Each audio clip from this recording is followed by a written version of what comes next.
So this is a second molar. The nice thing about with second molars, if you can get, if in fact you do have one, if you have the first molar there, at least you have a reference guide of the mesial distal width of what you need to use. At the time I used a 2.5 size crown, and this was 3 months later. Honestly, to tell you, I probably would have used a 1.5 size crown, and you can see I oversized it. In this case, I did have to shave off a little bit of the mesial of, or the distal of B, in order to sacrifice a little bit in order to get the crown size to fit. I think in this situation, one is that I probably should have carried size 1.5 crowns, and then this is 21 months later.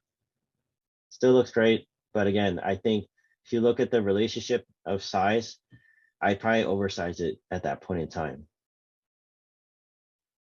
And then this is a lower first premolar, or yeah, lower first primary molar. My apologies. And we all get this where we try to do a mesial and a distal restoration, or you simply crown it.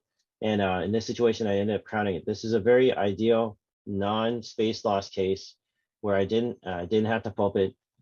This is what it looked like from the occlusal standpoint and from the buccal standpoint. Again, 1.3, 1.2 axial reduction, and about 1.8, 2 millimeters of occlusal reduction. You can avoid the pulp. And then this is where it's at prior to cementation. It's a little high from my standpoint. If you look at the marginal ridge along the buccal of T and S, I'd probably say it's a little high, and I probably would have had to change the occlusion on, or reduce the occlusion on the opposing, which is B. This is the post-op. That's what it looked like. Oh, I ended up extracting B, so I kind of cheated. That all worked out. So they look great even after 3 and 4 years later. This